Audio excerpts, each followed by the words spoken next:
네, 사도행전 우리 14장입니다. 사도행전 14장, 신약성경 사도행전 14장 211쪽 정도 되겠습니다. 오늘 말씀이 1절에서 28절까지인데 너무 길기 때문에 1절에서 일단 그 7절까지 읽겠습니다. 교독합니다. 사도행전 14장 1절 제가 먼저 읽겠습니다. 이에 이고니온에서 두 사도가 함께 유대인의 회당에 들어가 말하니 유대와 헬라의 허다한 무리가 믿더라. 그러나 순종하지 아니하는 유대인들이 이방인들의 마음을 선동하여 형제들에게 악감을 품게 하거늘 두 사도가 오래 있어 주를 힘입어 담대히 말하니 주께서 그들의 손으로 표적과 기사를 행하게 하여 주사 자기 은혜의 말씀을 증언하시니 그 시내에 무리가 나뉘어 유대인을 따르는 자도 있고 두 사도를 따르는 자도 있는지라. 이방인과 유대인들과 그 관리들이 두 사도를 모욕하며 돌로 치려고 달려드니 그들이 알고 도망하여 우가오니아의 두 성 루스드라와 더베와 그 근방으로 가서 거기서 복음을 전하니라. 그 다음에 거기 8절에서 10절까지 한번 읽겠습니다. 8절 읽겠습니다. 루스드라에 발을 쓰지 못하는 한 사람이 앉아 있는데 나면서 걷지 못하게 되어 걸어 본 적이 없는 자라. 바울이 말하는 것을 듣거늘 바울이 주목하여 구원받을 만한 믿음이 그에게 있는 것을 보고 큰 소리로 이르되 네 발로 바로 일어서라 하니 그 사람이 일어나 걷는지라. 아멘. 뒤에는 이제 설교 말씀을 통해서 말씀을 드리겠습니다.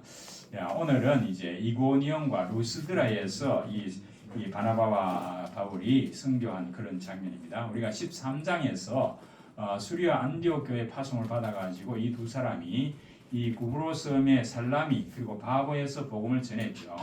바울이 거기서 마술사 바 예수를 만나가지고 그의 거짓과 악행을 이제 폭로하고 얼마 동안 맹인이 되게 하는 것을 보고 거기 있던 서기오 바울 총독이 예수를 믿게 되었다 하는 내용이 우리가 13장에 있었습니다. 그리고 이제 비시디아 안디옥으로 가가지고 안식일 유대인 회당에 가가지고 설교를 했습니다. 그 이스라엘 역사를 요약 설명하면서 예수 그리스도가 오시게 된 이유 그리고 예수님의 사역에 대해서 소개하면서 이 예수 그리스도를 영접할 것을 권면을 했죠. 그 많은 이방인들이 예수를 믿었지만은 또 유대인 일부가 바울을 비방하고 신의 그 이제 유력자들을 선동해가지고 이 바나바와 바울을 추방해 버렸습니다. 그래서 오늘 본문에는 이제 추방당한 이들이 이고니온과 루스드라로 가가지고 선교하는 장면이 나옵니다. 피파 가운데도 어떻게 이들이 복음을 전했는가를 우리가 살펴보면서 하나님 주신 은혜 나누기 원합니다. 자, 맨 첫 번째 이고니온의 선교가 1절에서 7절까지 우리가 읽었던 부분 나오죠. 비시디아 안디옥에서 남동쪽으로 한 160km 정도 가면은 그리스의 농업과 상업의 중심 도시인 이 이고니온이 나옵니다. 그때는 주로 걸어 다녔기 때문에 약 아마 일주일 정도 걸려가지고 이 피팍을 피해서 이곳으로 왔습니다. 이 두 사도가 이고니온 회당에 들어가가지고 복음을 전하니까 이 유대와 헬라의 많은 사람들이 이제 예수를 믿게 되었다 그랬습니다. 하나님께서는 이 박해하는 자들을 통해서 오히려 바울과 바나바의 믿음을 더 강하게 연단시켜가지고 거기서 오랫동안 머물면서 이 은혜의 말씀을 전하고 또 거기에 말씀을 전함과 동시에 표적과 기사가 나타났다 그랬습니다. 그래서 이것은 하나님께서 바울과 바나바의 표적과 기사를 행하게 해가지고 그 말씀을 더 확고하게 증거하도록 하셨다는 겁니다. 이 사도행전에 보면 표적과 기사는 이 그리스도의 구원 사역을 계시하고 복음을 선포하는 그런 핵심입니다. 바로 이 표적과 기사가 이 사도들의 권위를 또 확정하기도 했죠. 자, 그런데 이렇게 복음을 강력하게 증거하니까 그것을 시기하는 유대인들이 또 있었습니다. 그래서 다른 사람들은 사도의 말과 표적의 진실성을 확실하고 사도편에 또 되는 사람도 있고 이렇게 두 편으로 나눠진 겁니다. 이 바울을 시기하던 유대인들이 중상모략하면서 이 이방인들로 하여금 이 바울과 바나바에게 악감정을 품도록 그렇게 이제 선동을 했습니다. 사람들의 이 종교심은 복음적인 것보다는 율법적인 것을 더 좋아하게 돼 있죠.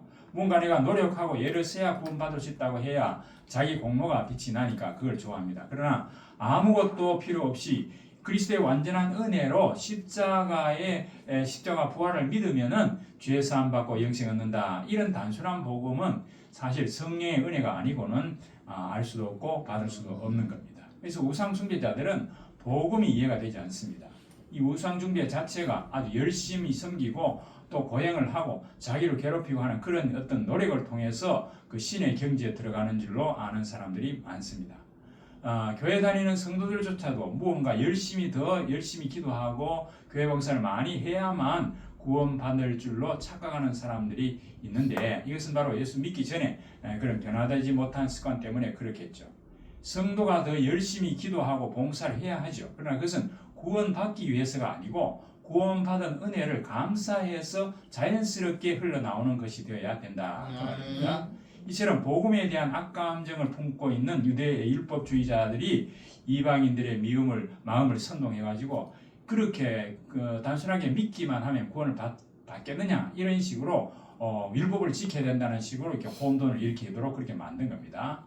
자, 이래서 바울과 바나바에 대한 이 중상모략이 계획적인 어떤 폭력으로 이제 이어져 버렸습니다. 이방인들과 유대인들과 당국 관리들, 정부의 사람들이 이 두 사도를 모욕하면서 돌로 치려고 달려들었습니다. 그래서 다행히 이것을 알고 피신을 했는데 예수님께서 마태복음 10장 23절에 보면 이 동네에서 너희를 박해하거든 저 동네로 피하라 그런 말씀이 나옵니다. 그래서 어쨌든 이들이 이제 돌로 치려고 하니까 피해서 이제 복음만 전하는 데 힘을 썼습니다. 그래서 이제 어디로 피했느냐? 바로 여기 이제 나오는 루스드라라고 하는 곳 이쪽으로 이제 갔죠. 거기는 인구도 많지 않고 또 중요한 교역로도 없었기 때문에 비교적 조용한 도시였습니다. 그러나 거기서도 이 바울과 바나바는 복음을 전했습니다. 자, 그래서 이제 두 번째 이제 8절에서 20절까지가 루스드라 선교가 나옵니다. 맨 처음에 나면서 못 걷던 사람을 치유를 하니까 낫게 하니까 바울과 바나바를 여기 있는 사람들이 신인 것처럼 신으로 막 섬기려고 했습니다. 8절에 보니까 두 사도가 이 루스드라에서 나면서부터 걷지 못하는 사람을 만나게 됐는데 그가 바울의 복음을 듣고 있는데 바울이 가만히 보니까 이 사람이 열심히 말씀을 들으니까 저 사람 속에 믿음이 있다 이렇게 생각을 해서 이 바울이 담대하게 이렇게 말했습니다. 10절에 보니까 내 발로 바로 일어서라 이렇게 말하니까 그 말 때문에 그 사람이 벌떡 일어나서 걸었습니다. 자, 이 기적은 우리가 또 생각나는 게 있죠. 사도행전 3장에 가보면 베드로와 요한이 오후 3시에 기도 시간에 성전으로 올라갈 때 거기 나면서부터 못 걷게 된 사람이 구걸하려고 앉아있을 때 뭐라고 말했습니까? 은과 금은 내게 없거니와 내게 있는 이것을 내게 주노니 나사렛 예수 이름으로 일어나 걸어라. 이렇게 베드로가 말했을 때 그리고 그 오른손을 잡아 일으키니까 그 발목과 발에 힘을 얻어서 뛰며 서서 걸으며 하나님을 찬송했다. 그와 같은 일이 여기서도 지금 벌어진 겁니다. 이제 바울이 일어나 걸으라고 했을 때 이 사람이 벌떡 일어나서 걷는 놀라운 일이 벌어졌다. 바로 이것이 표적이고 기적이죠. 자, 이런 기적을 보니까 그것을 보던 군중들이 이 루가오니아의 방언으로 큰 소리를 지르면서 야, 이 사람들이 바로 신이 아닌가? 신의 형상으로 신이 사람의 형상으로 우리 가운데 내려오셨다. 이렇게 하면서 그 뒤에 보면은 바나바는 그들이 섬기는 신 제우스라 그러고 바울은 헤르메스라고 그렇게 부르면서 이 제우스 신당의 제사장이 소와 화환을 가지고 이들 앞에 와서 제사를 지내려고 했습니다. 이들이 신이 내려왔다 그렇게 생각을 하고 그래서 깜짝 놀란 이 두 사도가 옷을 찢고 무리 가운데로 뛰어 들어가면서 이렇게 말했죠. 15절에 보면 여러분이요 어찌하여 이러한 일을 하느냐 우리도 여러분과 같은 성정을 가진 사람이라 똑같은 사람이라 그 말이죠. 여러분에게 복음을 전하는 것은 이런 헛된 일을 버리고 천지와 바다와 그 가운데 만물을 지으시고 살아계신 하나님께로 돌아오라고 지금 우리가 복음을 전하고 있다. 이렇게 거기 있는 사람들을 설득을 했습니다. 자, 왜 이 사람들이 이런 광신적인 그런 행위를 하려고 했느냐 하는 것은 이 지방에 전해오는 전설을 우리가 참고할 필요가 있는데 그 당시 한 50년 전에 라틴 시인인 오비디우스라고 하는 사람이 변용이라고 하는 그 작품을 썼는데 그 지방의 전설을 거기다가 적어놨습니다. 이 최고의 신 그리스와 그 아들 헤르메스가 인간의 모습으로 변장해가지고 이 부르기아 산지를 방문했습니다. 그들은 자신들의 신분을 숨기고 사람들 집에 가서 나그네로 묵으려고 좀 하룻밤 재워달라 그렇게 말하니까 그 많은 사람들이 그렇게 할 수 없다고 많이 이제 수많은 사람들이 거절을 해버렸습니다. 그런데 이제 마지막으로 마침내 이 지푸라기와 늪에서 나는 갈대로 지붕을 이은 그 초라한 오두막 집에 이제 가서 하룻밤을 묵을 수 있냐 물으니까 그 집에 농부가 바우키스라고 하는 이 늙은 내외가 빌라몬과 바우키스라고 하는 이 농부 내외가 자기 집에 누추하지만은 들어와서 하룻밤 자고 가라 그렇게 이제 접대를 했습니다. 그래서 그 후한 접대를 받고 나서 이 이제 제우스 헤르메스가 나중에 신으로서 그들에게 보상을 내렸는데 그들을 박대하던 집은 홍수로 다 쓸어버렸습니다. 그래서 이 루스드라 사람들은 이 이야기를 잘 알고 있기 때문에 만약 신들이 다시 그 지역을 방문한다면 우리가 그 전에 불친절했던 그런 사람들과 같이 해서 불행을 당하지 않아야 되겠다 그런 생각을 했던 것 같습니다. 그래서 이 루스드라 근처에 두 개의 비문과 돌로 된 제단 하나가 발견되었는데 여기 보면 제우스와 헤르메스가 그 지역의 수호신으로 그렇게 숭배를 받았다 하는 것을 알 수가 있습니다. 자, 그래서 이런 것들을 여기 있는 사람들 전설로 알고 있는데 이 루스드라 사람들은 그 신이 다시 이제 제우스와 헤르메스가 다시 내려왔다 그렇게 생각을 하고 소리를 지르면서 이 바나바를 제우스라 하고 바울을 헤르메스라 해가지고 이렇게 이제 막 제사를 지내고 했단 말이에요. 처음에는 이 두 사도가 이게 무슨 영문인지 몰랐는데 그 제사장이 와서 화관을 가지고 소를 잡아가 하려고 제사 지내려고 하는 것을 보고 이런 일이 있었구나 하고 그때서 이제 깨닫고 이 두 사도가 자기 옷을 찢고 무리 가운데 뛰어들어가서 이런 행동을 하지 마라. 나도 똑같이 여러분과 같은 사람이다. 이렇게 이제 이야기를 하면서 복음을 전하는 장면이 이제 나옵니다. 그래서 15절에서 18절에 보면은 바울의 설교가 나오죠. 이 바울은 하나님을 모르는 이 이교도들에게 복음에 대해서 이제 설명을 했는데 유대인들에게는 첫 번째 앞에서 우리가 설교를 한 것 봤죠. 거기는 그 유대인들의 그 구약 역사를 쭉 이야기하면서 구약에 예언된 그 메시아가 바로 얼마 전에 죽었던 십자가에 못 박힌 예수 그리스도다. 그러니까 예수 그리스도를 영접해야만 구원받을 수 있다라고 유대인들에게는 그 구약 역사를 설명해서 예수 믿도록 그렇게 했습니다. 근데 이 이교도들은 이런 구약에 대한 것을 전혀 알 수 없잖아요. 그렇기 때문에 이 사람들이 알고 있는 것을 중심으로 이제 초점을 맞춰서 설명을 했는데 오늘 여기 보면 그런 말이 나오죠. 지금 그 17절에 보면은 이런 말이 나옵니다. 그 앞에 15절에 보면은 헛된 일을 버리고 천지와 바다와 그 가운데 만물을 지으시고 살아계신 하나님께로 돌아오라 이렇게 말하면서 17절에 여러분에게 하늘로부터 비를 내리시며 결실기를 주시는 선한 일을 하사 음식과 기쁨으로 여러분의 마음을 만족해 하셨느니라. 이렇게 이제 이 사람들에게 하늘에서 햇빛이 비치고 비가 내리고 혹시 이렇게 또 추수를 할 수 있도록 하신 게 바로 그 전능하신 하나님 때문에 여러분들이 이렇게 농사를 짓고 이렇게 만족할 수 있다. 이런 이야기를 쭉 하면서 그 하나님께서 바로 예수 그리스도를 이 땅에 보내셨다. 그러니까 예수 그리스도를 영접하면 여러분들 하나님의 자녀가 된다.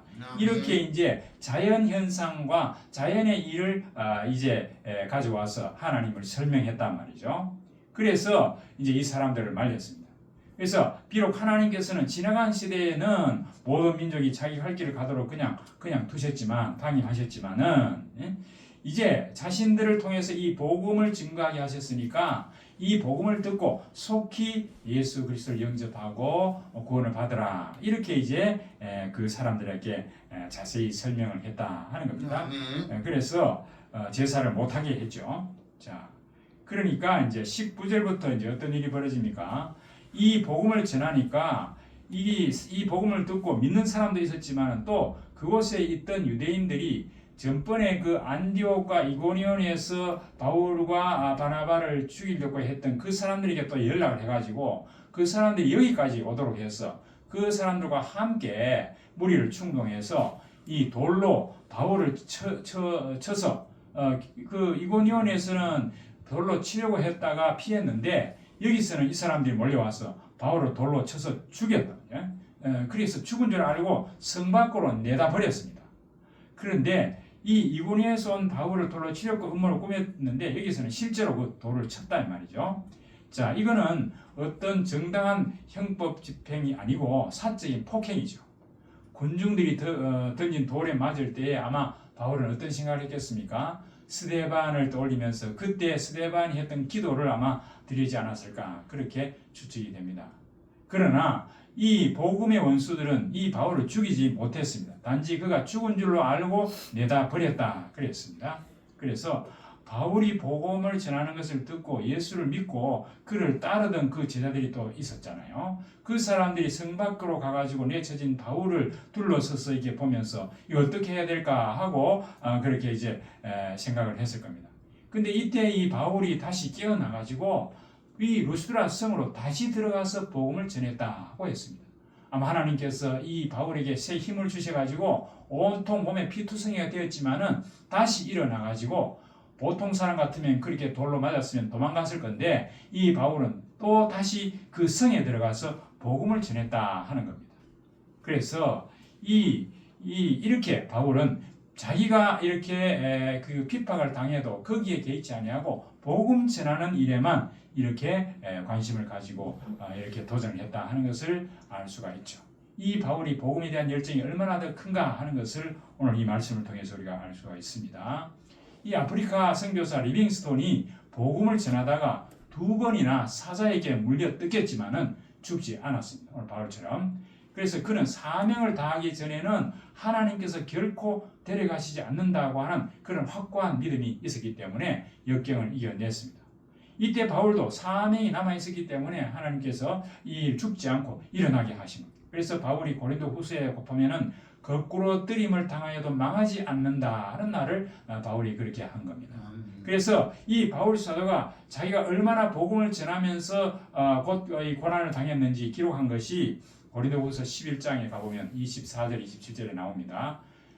유대인들에게 40에 하나 감한 매를 5번 맞았으며 유대인들은 매를 칠 때에 너무 치면 사람이 죽기 때문에 39대만 치도록 그렇게 해서 40에 하나 감한 매를 5번이나 맞고 3번 태장으로 맞고 이 태장 맞는다는 엉덩이를 막 두드려 패는 거죠. 한 번 돌로 맞고 오늘 여기 돌로 맞은 게 여기 나오잖아요. 3번 파선하고 일주일을 깊은 바다에 지냈고 여러 번 여행하면서 강의 위험과 강도의 위험과 동족의 위험과 이방인의 위험과 시내의 위험과 광야의 위험과 바다의 위험과 거짓 형제의 중에 위험을 당하고 또 수고하고 예수님 여러 번 차지 못하고 줄이며 목마르고 여러 번 굶고 춥고 헐벗으느라 아주 파란만장하죠. 이 바울이 한 10여 년 동안 복음을 전하는 가운데서 이렇게 많은 고난을 당했다고 하는 것을 고린도후서에 그렇게 쓰면서 그러나 우리가 거꾸로 뜨림을 당하지 않는다 그렇게 말했습니다. 이런 극한 고난 속에서 그는 오히려 교회를 염려하고 약한 것을 오히려 자랑한다 그렇게 했습니다.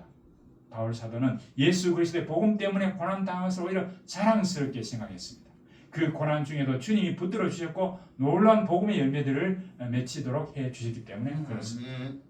자, 이 루스드라 사람들은 이 바울과 바나바를 신처럼 생각하며 그렇게 환호했는데 어느새 이렇게 폭력배로 변해버렸잖아요. 이게 바로 인간의 본성입니다. 예수님께서 군중들이 얼마나 변덕스러운지 잘 알고 계셨습니다. 그럼 우리 성도들은 사람들의 환호 소리를 듣고 그들에게 마음을 빼앗겨서는 안 됩니다. 예수님처럼 군중들의 본성을 잘 알고 그것을 신뢰할 것이 아니고 오직 하나님만 신뢰하며 사역을 해야 된다 하는 것을 여기서 우리가 알 수 있습니다. 그래서 우리가 전도할 때 2가지 결과가 온다는 것을 우리가 알고 있어야 합니다. 믿는 자가 있는가 하면 반대하는 자도 있다는 거죠. 믿는 자가 일어나면 우리가 감격에서 더 전하게 되고 반대자들을 통해서 우리는 힘으로 되지 않고 성령의 능력으로 되는구나 하는 것을 우리가 더 깨닫고 연단 받아서 낙심하지 않고 더 기도해야 된다 그 말입니다. 박해나 반대를 당하더라도 계속 이 바울처럼 복음을 전할 때에 하나님께서 표적을 주시고 또 그 전도의 열매를 맺도록 그렇게 해 주신다 하는 것을 말씀을 통해서 알 수가 있습니다. 자, 야고보서 1장 2절 4절에 보면은 내 형제들아 너희가 여러 가지 시험을 당하거든 온전히 기쁘게 여기라. 이는 너희 믿음의 시련이 인내를 만들어내는 줄 너희가 알미라. 인내를 온전히 이루라. 이는 너희로 온전하고 구비하여 조금도 부족함이 없게 하려 함이라. 이렇게 우리가 예수 믿으면서 당하는 여러 가지 시험과 고난은 오히려 기쁘게 여기라. 그것은 왜냐? 우리를 온전하고 부족함이 없도록 하나님께서 우리를 만들어 가시는 것이기 때문에 그렇다라고 말합니다. 하나님 말씀대로 우리가 살아가는데 이런 환란이 있다고 하면 오히려 기쁘게 여기고, 그 이유는 나로 하여금 더 담대한 믿음을 갖도록 하기 위해서 하나님이 나를 연단하시기 때문에 그렇습니다. 그래서 우리를 주께서 연단하시면 우리의 믿음이 더 순금 같아질 겁니다. 고난 중에도 인내하며 복음을 증거해야 됩니다. 그럴 때 온전한 믿음을 구비해서 조금도 부족함이 없도록 능력도 주시고 체험도 주셔서 하나님의 놀라운 은혜와 복음 증거의 열매들을 보도록 하신다, 그 말입니다. 자, 그 다음에 세 번째로 21절에서 28절까지 이제 이렇게 이 이고니온과 루스드라에게 복음을 전하고 이런 핍박을 당한 후에 이제 바울과 바나가 자기들이 파송했던 그 수리아 안디옥으로 다시 돌아갑니다. 다음날 아침에 이제 바나바 바울이 더베로 가가지고 자기들이 지금까지 전도했던 곳을 거꾸로 이제 거슬러 가지고 쭉 가면서 한 번 더 그 교회에 힘을 줍니다. 그래서 가면서 많은 사람들에게 또 복음을 전해서 사람들이 예수를 믿게 되고, 루스드라, 이고니온, 비시디아 안디옥을 거쳐가지고 처음 파송받았던 그 수리아 안디옥으로 돌아왔습니다. 더베에서 회심한 사람들 가운데 아마 더베 사람 가운데 그 가요도 포함된 것으로 보입니다. 그들은 다시 돌아오면서 지난번 전도한 곳을 순회하면서 그 제자들의 마음을 굳게 해가지고 이 믿음에 머물러 있으라 그렇게 권하고, 우리가 하나님 나라에 들어가려고 하면 많은 환난을 겪어야 될 거다, 이렇게 그 성도들에게 이야기를 했습니다. 그리고 각 교회 장로들을 또 택해가지고 금식 기도하면서 그들이 믿는 주께 그들을 위탁하고, 그리고 자기들이 이제 복음을 전하고 나서 거기에 장로들을 세워가지고 그 장로들이 또 거기 있는 신자들을 이렇게 잘 보살피도록 하고 나서 이 안디옥으로 돌아왔습니다. 이서 바울과 바나바가 얼마 전에 위협당하고 육체적인 공격을 받았던 그 모든 도시에 있는 신자들을 방문해서 믿음을 굳게 하고 돌아오면서도 복음을 전했다 하는 것. 그래서 우리가 새로운 신자들을 격려하고 믿음을 굳게 할 그 책임이 있다는 걸 알고 이렇게 했습니다. 우리도 복음 전하는 것이 힘들더라도 우리의 도움과 격려가 필요한 새 신자들을 지지해 줘야 됩니다. 우리가 전도할 때마다 우리가 새 신자들을 위한 분명한 후속 전략들을 우리가 가지고 이것처럼 이렇게 신방을 하고 이렇게 하면서 그들의 믿음이 성장하도록 우리가 도와줘야 된다 하는 것을 오늘 바울처럼 이것을 우리가 알 수가 있습니다. 자, 이 사람들이 이제 이 두 사도가 안디옥에 도착하고 성도들에게 이제 선교 보고를 했지요. 하나님께서 어떻게 그들과 함께 하시고 이방인들에게 복음의 문을 어떻게 열어주셨는가를 보고를 했습니다. 아마도 그 마술사들 문제, 로마 정부 관리들의 배신과 유력한 권력자들의 더러운 음모, 폭도들의 그런 장면들, 그리고 자기들이 황급하게 피신했던 것, 또 바울이 피하지 못해가지고 죽을 뻔했던 순간들, 이런 것들, 그리고 또 새롭게 예수 믿은 사람들 그 얼굴을 떠올리면서 이렇게 자세하게 그 이제 안디옥 교회의 선교 보고를 이렇게 했습니다. 그러면서 이렇게 복음을 전했을 때 많은 이방인들이 이 복음을 듣고 하나님께 영광을 돌리고, 또 그 이제 그 있는 안디옥 교회 사람들이 이 바울과 바나바를 위로했겠죠. 이렇게 해서 이 바울과 바나바의 1차 선교 여행이 종료가 되었습니다. 아마 이 여행이 1년 정도 걸렸을 걸로 추측이 됩니다. 그래서 그들은 안디옥에서 제자들과 함께 오래 머물러 있으면서 2차 선교 여행을 준비를 했습니다. 바울은 안디옥에 머물면서 자기가 전도한 그 갈라디아, 이 갈라디아라고 하는 곳이 그 비시디아 안디옥에 있는 곳, 더비에 있는 그쪽이죠. 그 갈라디아 교회에 이제 편지를 썼을 겁니다. 이 서신에서는 아마 이방인 신자들이 예수를 믿었는데 곧장 유대인들은 율법을 지켜야 된다고 그렇게 말하니까 굉장히 혼란스러울 거다. 그것을 생각하고 이제 갈라디아서를 써서 편지를 보내는 그런 일을 여기서 했다 그 말이죠. 자, 우리가 이렇게 첫 번째 이 선교 여행의 가장 두드러진 특징을 본다면 선교사들이 하나님이 지도하시고 인도하신다는 걸 확신했다는 겁니다. 안디옥 교회에 바나바와 사울을 따로 세우라고 말씀하신 분도, 또 그들을 보내신 분도, 그들을 이곳저곳에 이끄신 분도, 그들의 말씀 전파에 능력을 주셔서 회심자들이 생겨나게 하고 교회를 설립게 하신 분도 누굽니까? 바로 하나님, 성령님이었다 하는 것이죠. 그래서 보내는 교회는 하나님의 은혜에 힘입어서 그들에게 선교 사역을 위탁했고, 그들이 지금 돌아와서 하나님께 행하신 모든 일과 이방인들께 그 믿음의 문을 여신 것을 보고 했습니다. 하나님께서는 바로 이 성령으로 그들과 함께 하심으로 이제 본격적으로 이방 성교의 문들이 열려졌기 때문에 이 모든 것은 바로 뭡니까? 그 영광은 하나님께 돌아가야 됩니다. 아멘. 할렐루야. 예, 우리도 복음을 전하고 그 복음 전한 것이 내가 잘났어, 내가 능력이 있어서가 아니고 하나님께서 내게 능력을 주셔서 복음을 전하는구나. 그래서 그 결과를 놓고 기뻐하면서 하나님께 영광을 돌리는 그런 우리가 되어야 되겠다. 그 말입니다. 말씀을 정리합니다. 우리가 복음 전할 때 복음을 쉽게 수용하는 사람도 있는가 하면은 반대하는 비판하는 사람도 있다 하는 것을 오늘 본문을 통해서 분명히 깨닫게 되었습니다. 이 바울과 바나바는 그 어떤 경우에도 흔들리지 않고 하나님께서 주신 이 복음 증거의 삶을 끝까지 감당을 했죠. 역경 중에도 복음 증거하는 삶을 잘 감당하려고 하면 바로 바울과 바나바처럼 동역자들이 서로 붙잡아주고 기도하고 함께 역경을 돌파하기 위해서 협력하는 것이 필요하다. 그래서 우리가 전도하러 나갈 때는 둘씩 짝지어서 나가기 그렇게 하는 이유도 그가 있고 또 예수님의 12제자 70인 제자가 바로 그러합니다. 자, 그렇게 할 때 하나님께서 놀라운 전도 열매를 맺게 하실 줄 믿습니다. 아멘. 우리가 2026년 새해에는 우리가 이제 본격적으로 전도하는 해가 되었으면 합니다. 저를 비롯해서 모든 성도들이 더 열심히 말씀 묵상하고 기도하고 현장에 나가서 전도함으로 하나님께서 예비된 자, 믿기로 작정된 자를 만나서 이 구원의 방주로 인도해 오시기를 소망합니다. 저와 여러분 모두 오늘 바울과 바나바처럼 성령의 능력으로 복음을 증거하고 그 열매 맺는 그런 새해가 되기를 주의 이름으로 축복합니다. 기도합니다.